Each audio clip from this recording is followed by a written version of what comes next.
Now determinant and matrices, board का topic तो ये बहुत इजी है।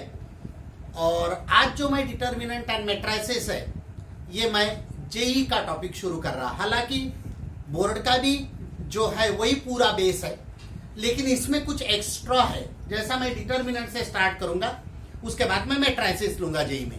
तो डिटर्मिनेंट में एक्स्ट्रा क्या है, तो माइनर को फैक्टर जो मैट्रिसेस में है वही डिटर्मिनेंट में भी है। बट सॉल्विंग डिटर्मिनेंट का सॉल्विंग जो है two order determinant lower classes में किया था, सेकंड ऑर्डर डिटर्मिनेंट। अभी थर्ड ऑर्डर डिटर्मिनेंट का भी सॉल्विंग आपको मालूम है।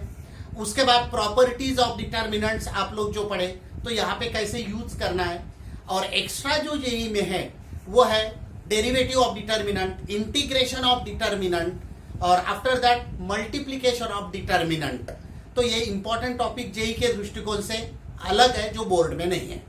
तो सबसे पहले सिंपल थोड़ा सा रिवाइज करते हैं। What is determinant? डिटर्मिनेंट ये rectangular arrangement of elements in two vertical lines is called determinant. तो डिटर्मिनेंट क्या होता है? Rectangular arrangement. अब रेक्टेंगुलर अरेंजमेंट में यहाँ पे जैसा स्क्वायर मैट्रिक्स पढ़े थे, डिटर्मिनेंट में ये याद रखना कि नंबर ऑफ रोज और नंबर ऑफ कॉलम्स सेम रहते हैं। जैसा पहले और मैट्रिसेस बॉक्स ब्रैकेट में लिखा जाता है या दो वर्टिकल लाइन के बीच में एलिमेंट्स लिखा जाता है। सेकंड ऑर्डर का मतलब होता है दो रो और दो कॉलम। थर्ड ऑर्डर मतलब तीन रो और तीन कॉलम। तो rectangular arrangement of elements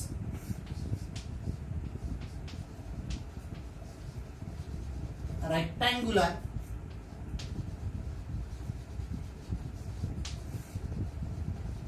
arrangement of elements in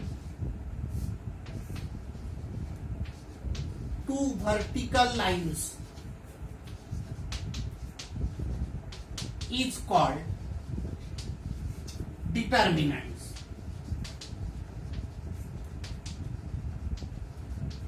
तो देखो मैंने क्या बोला, rectangular arrangement of elements between two lines या इन टू, बिटवीन भी बोल सकते हैं या two in two vertical lines is called determinant. It is generally denoted by capital letters. For example A, यहां पे मैं जनरल डिनोट करता हूं A11,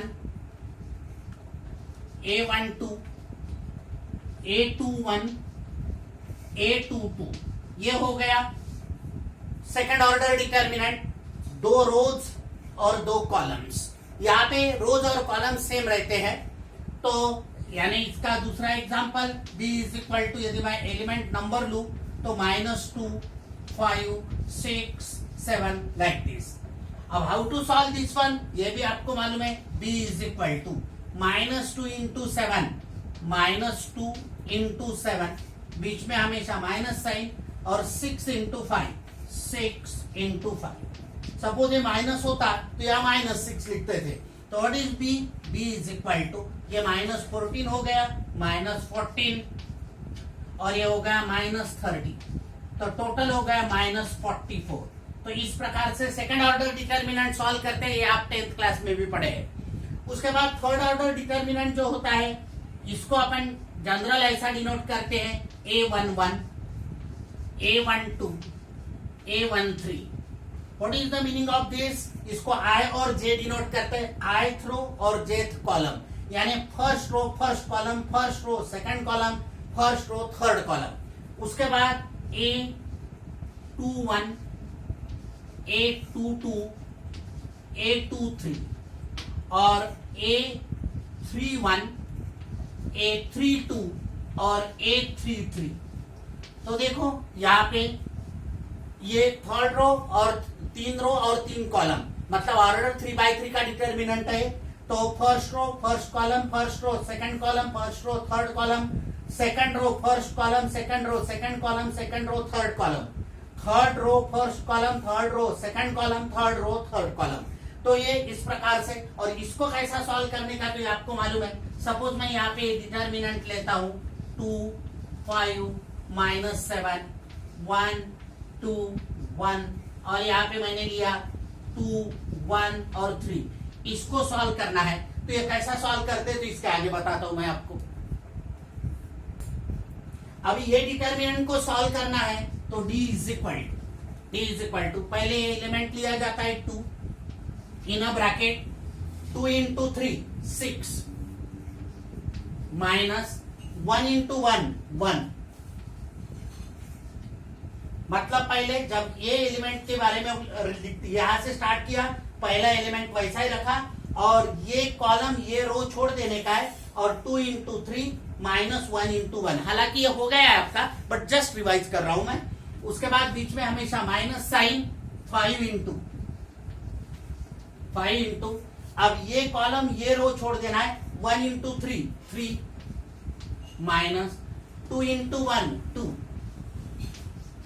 उसके बाद आखिरी में हमेशा प्लस रहता है तो प्लस ऑफ माइनस माइनस। मतलब यहाँ पे यदि प्लस रहता तो ये माइनस होता है, प्लस माइनस होता था, नहीं प्लस होता था, और बीच में माइनस रहता, हमेशा याद रखो। अब यह ऑलरेडी माइनस है तो -7 रखा मैंने और इसको सॉल्व करते अभी ये कॉलम ये रो छोड़ दिया 1 इंटू 1 माइनस 2 इंटू 2 4। तो इसको यदि सॉल्व करते हैं तो ये क्या मिलेगा आपको 2 into 6 minus 1 is 5। After that minus 5 into यहाँ पे ये 1 देखो 3 माइनस 2 और माइनस 7 इंटू यहाँ पे 1 माइनस 4 माइनस 3। अब इसको सॉल्व करते हैं तो d is equal to determinant is equal to ये हो गया 10 माइनस 5। अब मैं डायरेक्ट कर रहा हूं 10 माइनस 5 इज 5 और प्लस 21 तो 5 प्लस 21 26। तो ये डिटर्मिनेंट की वैल्यू हो गई। तो how to solve third order determinant, second order determinant. आपका हालांकि हो चुका है, मैंने फास्ट थोड़ा सा आपको ये सॉल्व करवा के बताया क्योंकि जेई का भी पढ़ा रहे तो बेसिक तो थोड़ा सा आपको एक बार रिवाइज होना जरूरी है। अब इसके आगे क्या तो मैं आपको बताता हूं। माइनर कोफैक्टर जो मैट्रिसेस में पढ़े वही डिटर्मिनेंट में। अभी माइनर और कोफैक्टर कैसा करना है। कोई भी डिटर्मिनेंट है, सपोज ये डिटर्मिनेंट है, मैं यहां पे हेडिंग दे देता हूं minor and cofactor of determinant.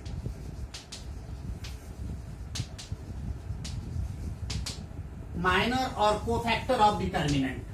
हालांकि माइनर और कोफैक्टर ऑफ मैट्रिसेस मालूम है, यानी ये आपको बोर्ड के भी सिलेबस में। अब डिटर्मिनेंट का कैसा सेम रहता है, जैसा मैं ये एक डिटर्मिनेंट लेता हूं दिस।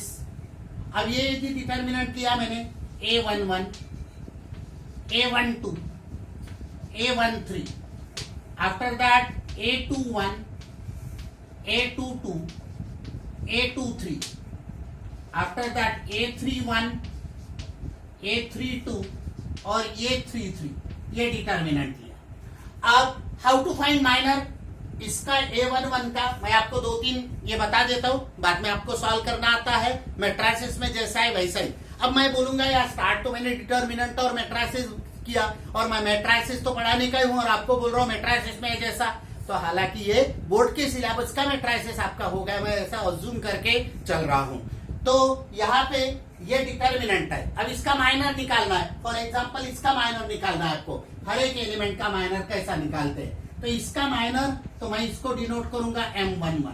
अब याद रखो कोफैक्टर को कैपिटल A11 भी डिनोट कर सकते हैं, लेकिन जेई के इसमें अपन कोफैक्टर C से डिनोट करेंगे और माइनर M से डिनोट करेंगे। तो यहाँ पे माइनर M11 कैसा रहेगा तो ये A11 का माइनर जो रहेगा ये कॉलम और ये रो के एलिमेंट छोड़ देने का और ये डिटर्मिनेंट यानी A22 A23 उसके बाद A32 और A33 ये इसका माइनर रहेगा। अब एक आधा और माइनर मैं आपको समझा देता हूं, ये समझा देता हूं। अब ये समझा लिया, ये समझा देता हूं। अब ये मतलब M22 ये माइनर कैसा निकालेंगे तो देखो अभी A22 का ये और ये छोड़ देंगे, मतलब ये रो और ये कॉलम कंसीडर नहीं करेंगे। तो A11 A13 A11 A13 देखो ये और ये छोड़ रहे हैं, ये और ये। तो आपको ये A31 A33 A31 और A33। अब ये दो बताए, अभी मैं इसका माइनर बता देता हूं कैसा रहेगा। तो minor M33 is equal to determinant. अब इसका माइनर तो आपको ये और ये नहीं लेना है, जिस जगह पे एलिमेंट बैठा है उस वो रो और वो कॉलम उसके साथ एसोसिएटेड वो छोड़ देना है। तो अब ये बचा है तो नेचुरली A11 A12 देखो A11 A12 A21 A21 और A22 ये इसका माइनर है। मैट्रिसेस में भी ऐसा ही था, तो ये माइनर हो गए। अब कितने माइनर निकाल सकते हैं हर एक एलिमेंट के लिए? 1 2 3 4 5 6 7 8 9 माइनर निकलेंगे। अभी मैंने क्या किया, इसमें का एक लिया, इसमें का एक लिया और इसमें का एक लिया, वो भी अलग अलग जगह का लिया। तो ये 3 यदि निकालना आया तो आपको बाकी निकालना आता है। अब कोफैक्टर कैसा रहता है? तो कोफैक्टर के लिए ये माइनर के बारे में अबाउट दिस मैंने ये माइनर बता दिया। माइनर, अब मैं कोफैक्टर बताता हूं कैसा निकालने का।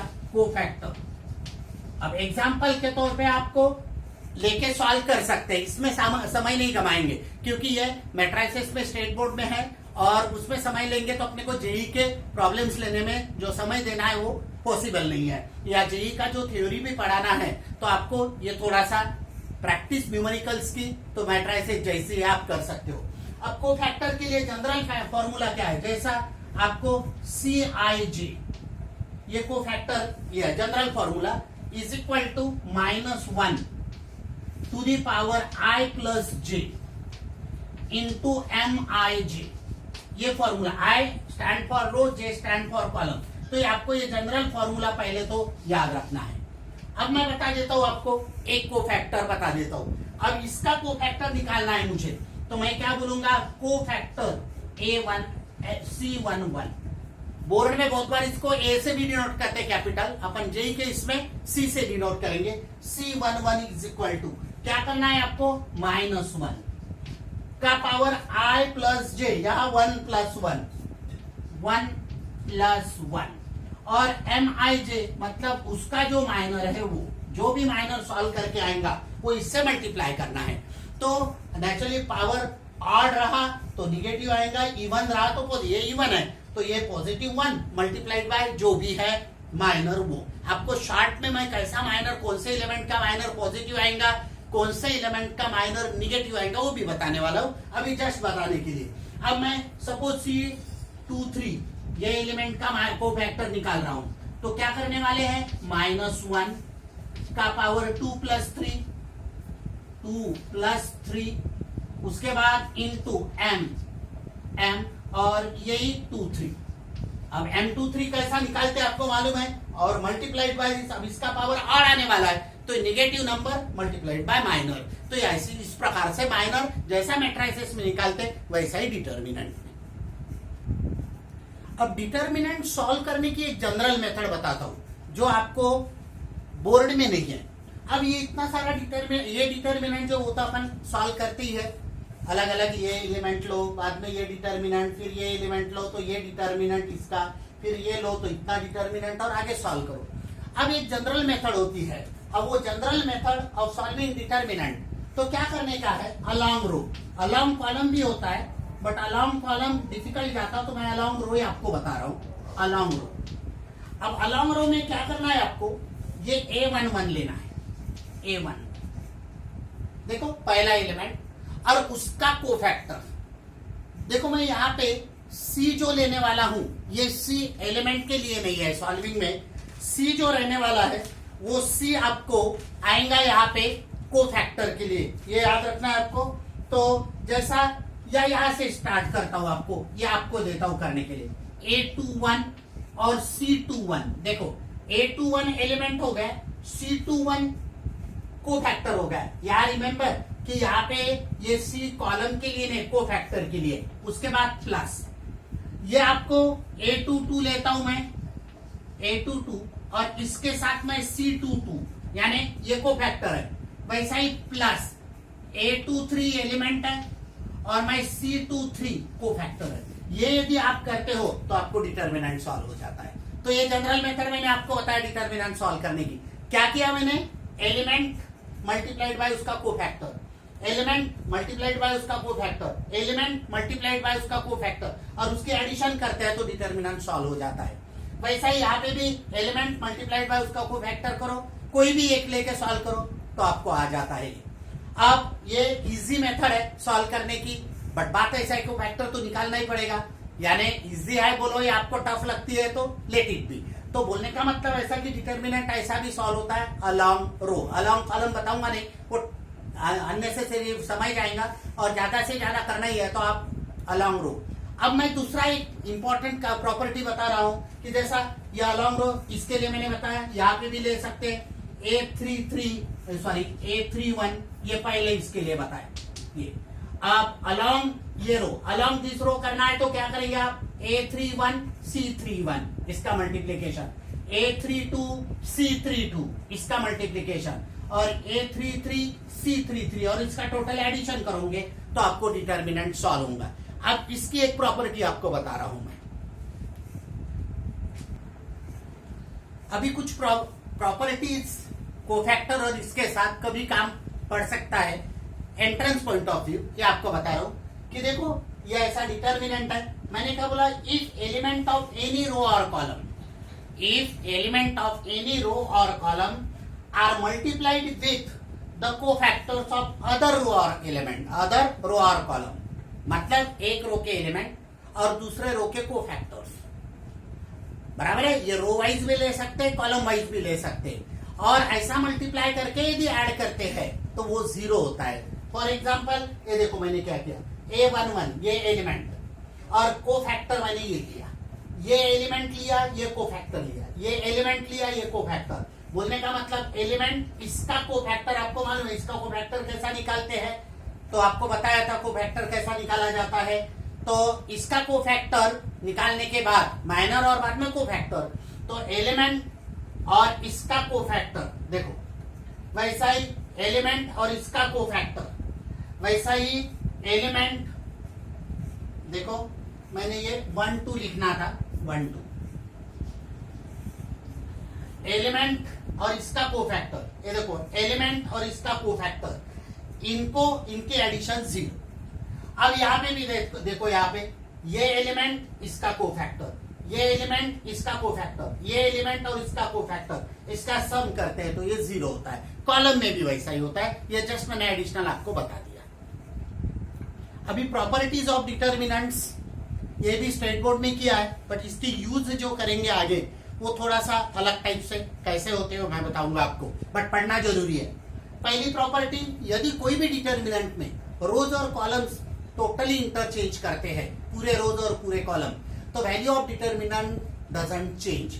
मतलब क्या हो गया कि देखो the value of determinant remains unchanged if the rows and columns are interchanged. For example मैं यहाँ पे बता रहा हूं आपको, ये एक आधा डिटर्मिनेंट लेता हूं मैं, 1 3 -5 1 2 6 -3 1 5, ये डिटर्मिनेंट। अब इसको मैं ए से डिनोट किया, A is equal to this determinant. अब मैं क्या करता हूं, ये first row, second row, third row, अब इनको मैं कॉलम बनाता हूं, बी इज इक्वल टू। अब ये जो कॉलम है, फर्स्ट रो को मैं फर्स्ट कॉलम बनाता हूं, 1 3 -1।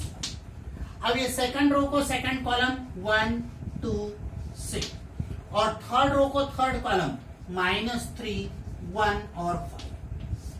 देखो मैंने क्या किया, फर्स्ट रो को फर्स्ट कॉलम, सेकंड रो को सेकंड कॉलम, थर्ड रो को थर्ड कॉलम।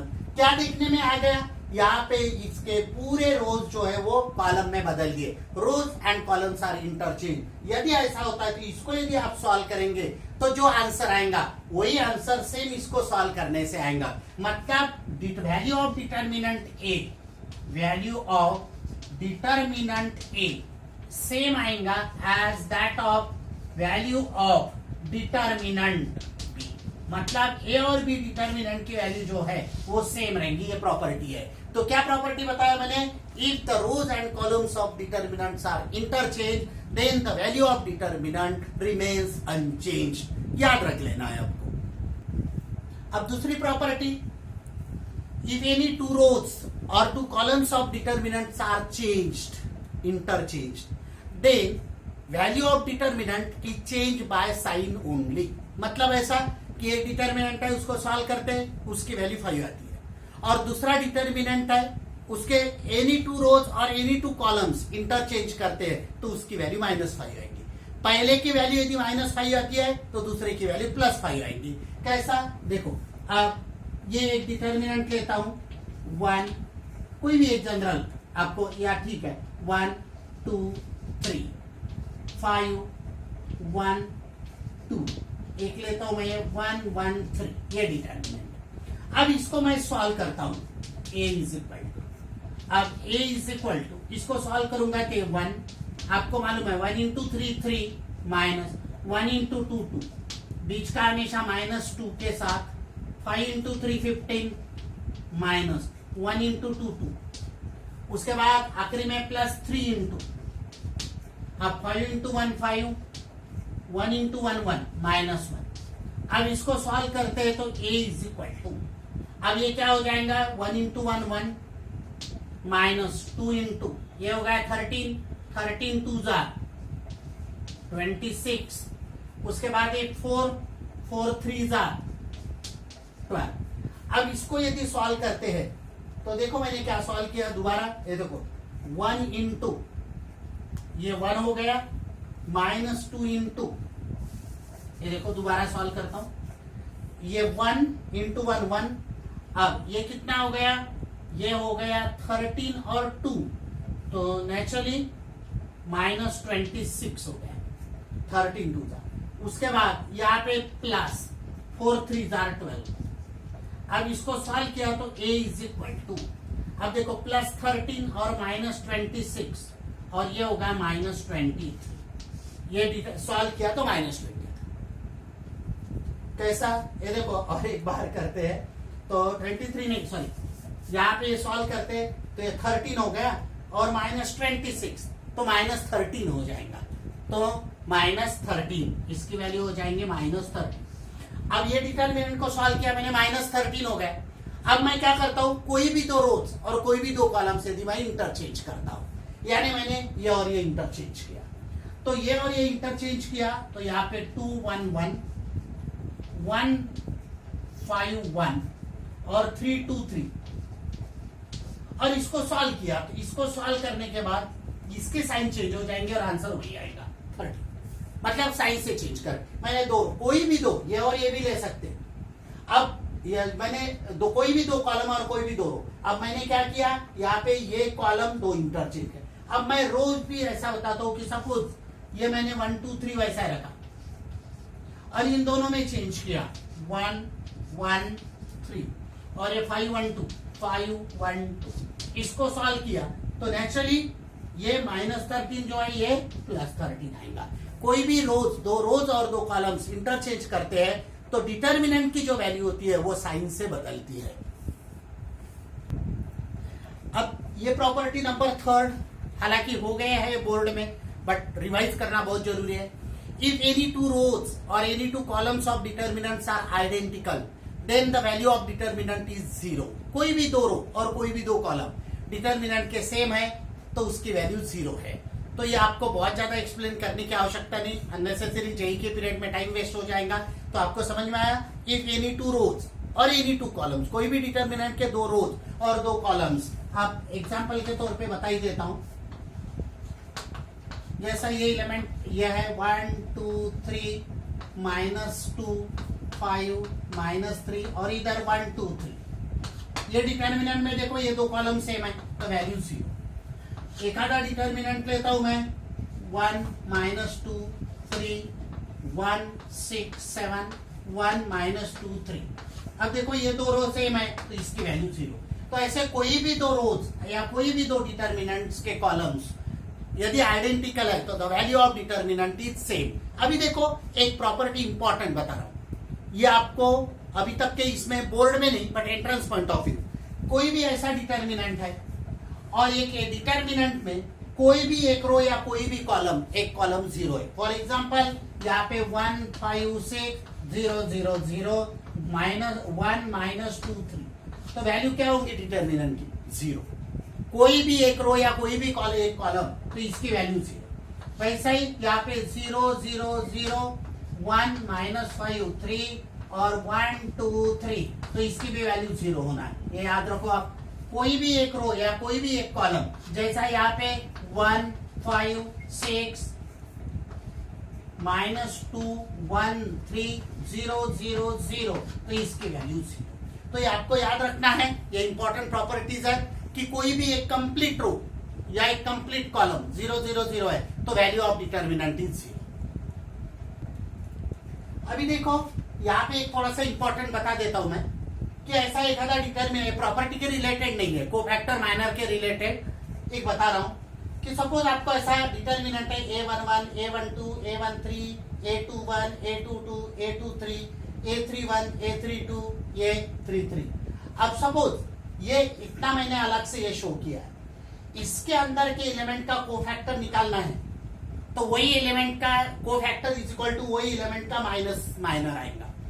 आपको ये कैसा जेई के हिसाब से बता रहा हूं कि इसके अंदर के कोई भी एलिमेंट लेते हैं तो उसका कोफैक्टर वही एलिमेंट का माइनस माइनस माइनर आएगा, और बाकी जो ये एलिमेंट है ये देखो मैंने यहाँ पे बताया, ये बाकी एलिमेंट का cofactor minor of that element रहेगा। और एक बार बता रहा हूं ये जो अंदर मैंने ऐसे दिखा है इसका cofactor is equal to minus उसका माइनर रहेगा, और रिमेनिंग जो है इसका cofactor is equal to minor रहेगा। तो ये जस्ट छोटी सी ट्रिक आपको बता दिया मैंने।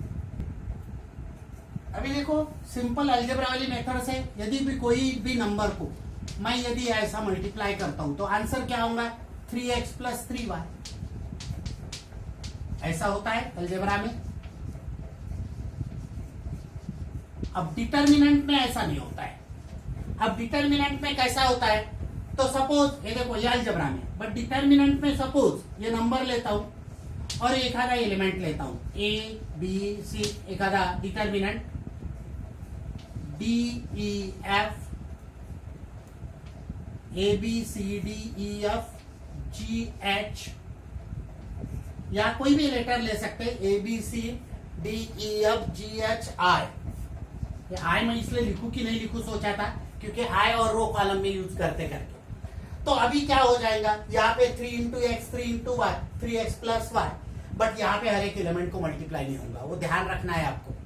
मतलब ये जो 3 है ये कोई भी एक कॉलम को या कोई भी एक रो को मल्टीप्लाई होगा, पूरे को नहीं। यहाँ जैसा 3x + 3y हो गया वैसा ही 3 × A 3 × B 3 × C 3 × D ऐसा कभी नहीं होगा, कोई भी एक रो को। मतलब इसको आप ऐसा कर सकते हैं 3A 3B 3C, और ये वैसा ही रहेगा D E F G H I।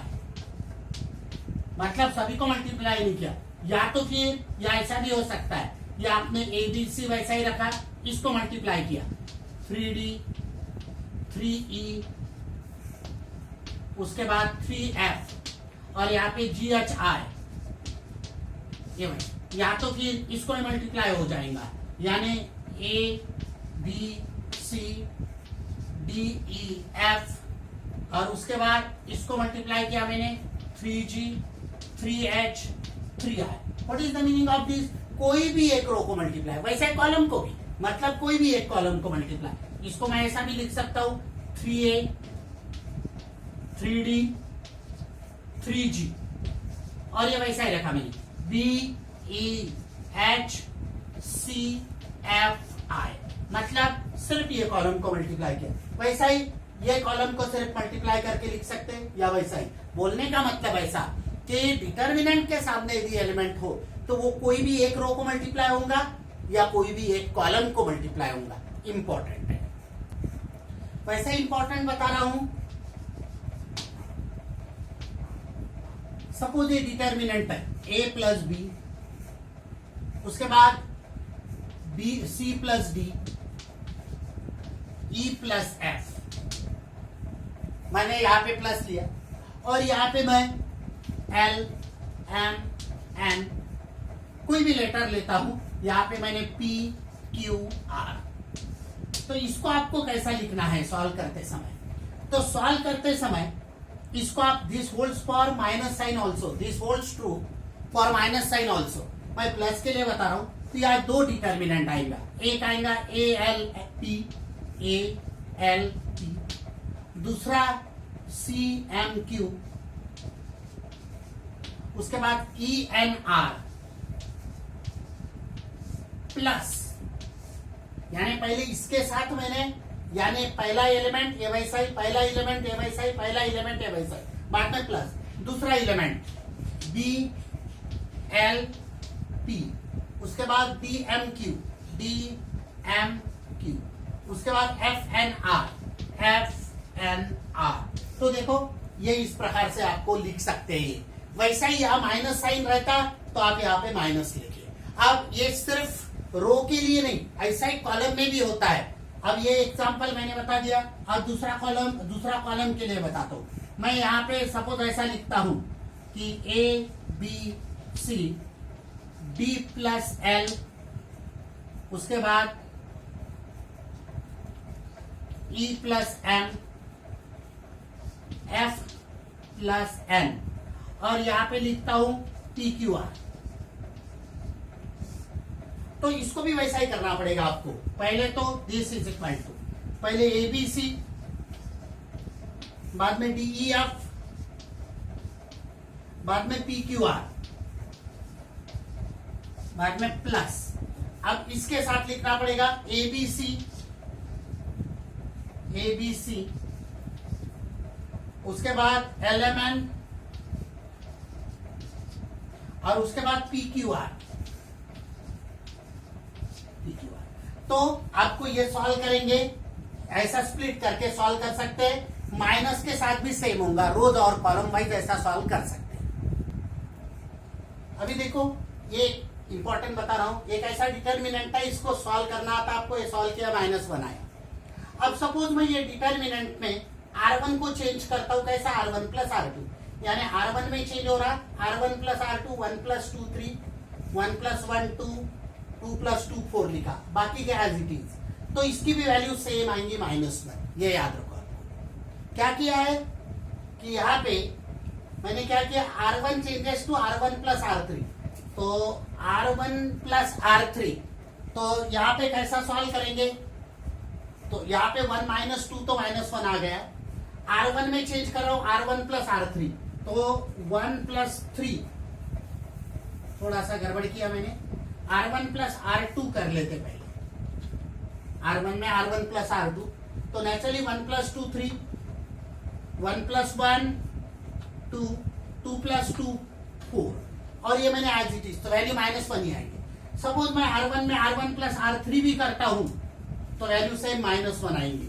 Suppose मैं R1 में R1 प्लस 2R3 भी करता हूं, तो वैल्यू सेम आएंगी। ये आपको याद रखना है। एक रो के साथ दूसरा कोई रो सम इंटीग्रल मल्टीपल से ऐड करते हैं तो वैल्यू डजंट चेंज। अभी देखो आज के लेक्चर में मैं इतना ही पढ़ाने वाला हूं। अभी कल का लेक्चर बहुत इंपॉर्टेंट रहने वाला है, derivative of determinant, integration of determinant, multiplication of determinant, जो कि बोर्ड में नहीं है। आज मैंने थोड़ा बेसिक कंसेप्ट करवाया और कुछ इंपॉर्टेंट भी बताया, तो आपको आगे कल वो करवाने वाला हूं। तो ये चैनल को आपको सब्सक्राइब करना है, लाइक करना है और बेल आइकन दबाना है। अभी ये जेई का मैंने डिटर्मिनेंट मैट्रिसेस आज पहला लेक्चर डाला है।